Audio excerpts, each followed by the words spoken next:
How's it going, guys? I am Twilight, and this is another episode of Twilight Storytime. I'm recording this on Wednesday night, but I don't know when it's actually going to be uploaded. Probably Thursday or maybe even Friday. Sorry about the fidgeting. Sorting cables out here. Probably Thursday or maybe even Friday, depending on various things, because I have been at the munch, so I'm very tired and I have to go to bed soon, so I don't have time or energy to edit a video tonight, and then tomorrow I have gender clinic all day, so I'm going to be exhausted after that, so I probably won't have much energy to edit a video tomorrow night either, so most likely it'll be Friday morning when this actually goes up. But it will go up, I promise. I don't know, obviously if you're hearing this, it has gone up, and yes, I am using my normal voice because like I said, I'm very tired, and I've been talking a lot tonight anyway, so I don't think my voice is up to the strain of doing my feminine voice right now. I'm giving it a rest because I'm going to have voice coaching tomorrow. I do owe you guys another On Being Transgender video because I've been to a lot of voice coaching sessions as well, so I need to make a video about that, but for now, let's do a story, or a chapter, or whatever.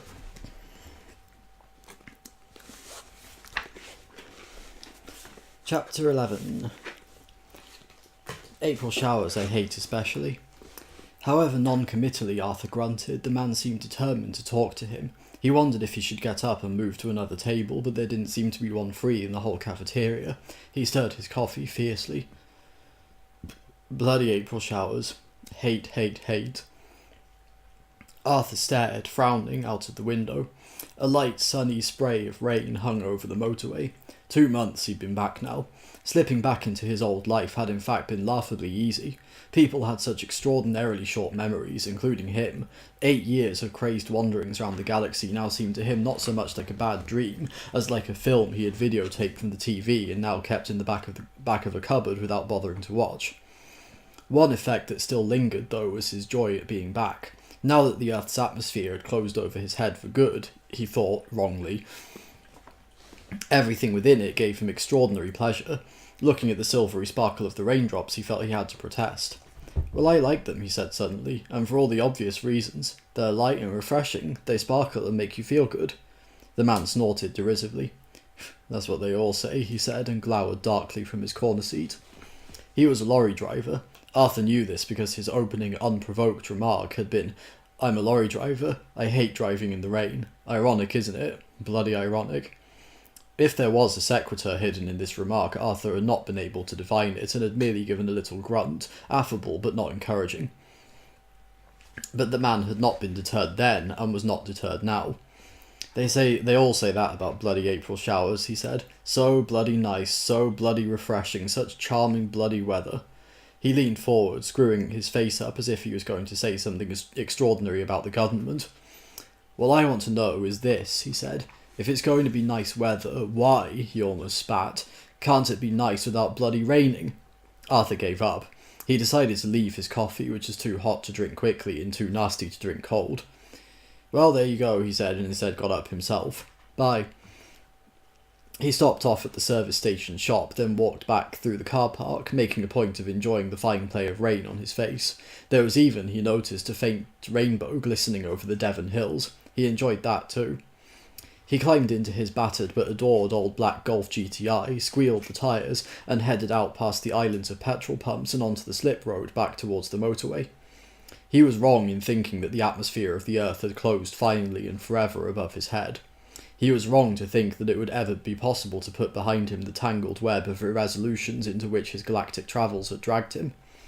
He was wrong to think he could now forget that the big, hard, oily, dirty, rainbow-hung Earth on which he lived was a microscopic dot on a microscopic dot lost in the unimaginable infinity of the universe. He drove on, humming, being wrong about all these things. The reason he was wrong was standing by the slip road under a small umbrella. His jaw sagged. He sprained his ankle against the brake pedal and skidded so hard he very nearly turned the car over. "Fenny!" he shouted. Having narrowly avoided hitting her with the actual car, he hit her instead with the car door as he leant across and flung it open at her. It caught her hand and knocked away her umbrella, which then bowled wildly away across the road. "Shit!" yelled Arthur as helpfully as he could, leapt out of his own door, narrowly avoided being run down by McKenna's all-weather haulage, and watched in horror as it ran down Fenny's umbrella instead. The lorry swept along the motorway and away. The umbrella lay like a recently swatted daddy longlegs, expiring sadly on the ground. Tiny gusts of wind made it twitch a little. He picked it up. He said. There didn't seem to be a lot of point in offering the thing back to her. "How did you know my name?" she said. Well," he said. Look, I'll get you another one." He looked at her and tailed off. She was tallish with dark hair which fell in waves around a pale and serious face. Standing still, alone, she seemed almost sombre, like a statue to some important but unpopular virtue in a formal garden. She seemed to be looking at something other than what she looked as if she was looking at.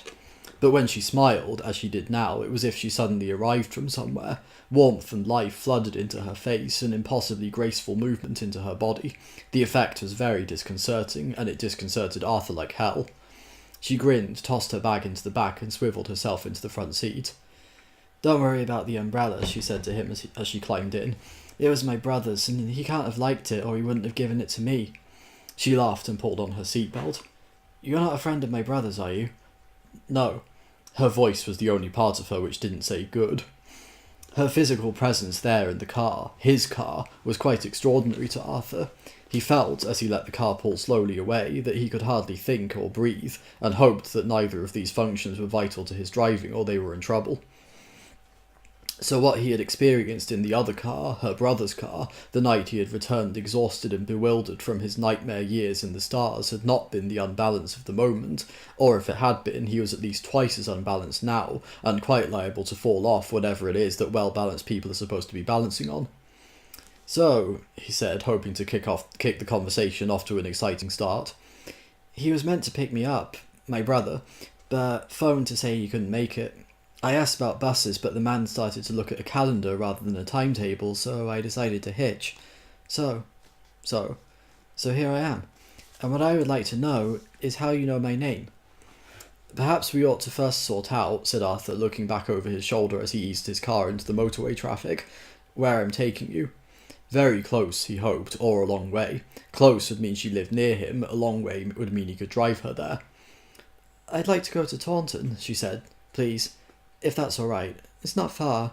You can drop me at..." "You live in Taunton?" he said, hoping that he managed to sound merely curious rather than ecstatic. Taunton was wonderfully close to him.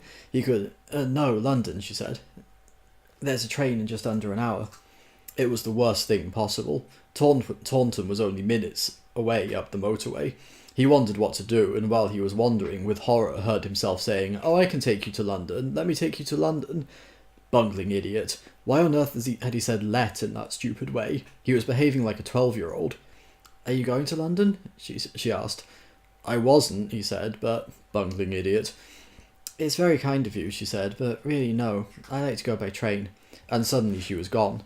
Or rather, that part of her which brought her to life was gone. She looked rather distantly out of the window and hummed lightly to herself. He couldn't believe it. 30 seconds into the conversation and already he'd blown it. Grown men, he told himself, in flat contradiction of centuries of accumulated evidence about the way grown men behave, do not behave like this. "Taunton 5 miles, said the signpost. He gripped the steering wheel so tightly the car wobbled. He was going to have to do something dramatic. "Fenny," he said. She glanced round sharply at him. "You still haven't told me how..." "Listen," said Arthur, "I will tell you, though the story is rather strange. Very strange." She was still looking at him but said nothing. "Listen, you said that." "Did I? Oh.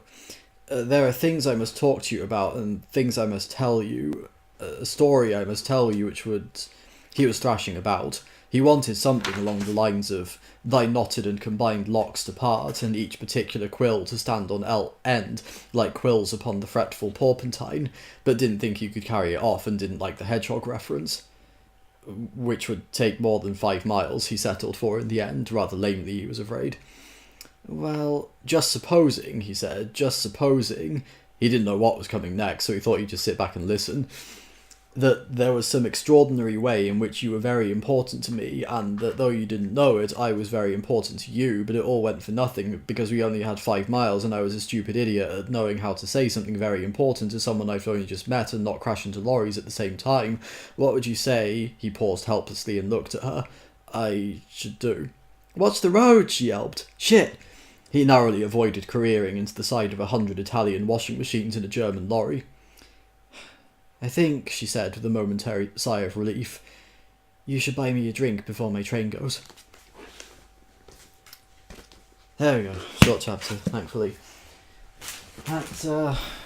Thanks for watching, and I'll see you next time. Until then, high five.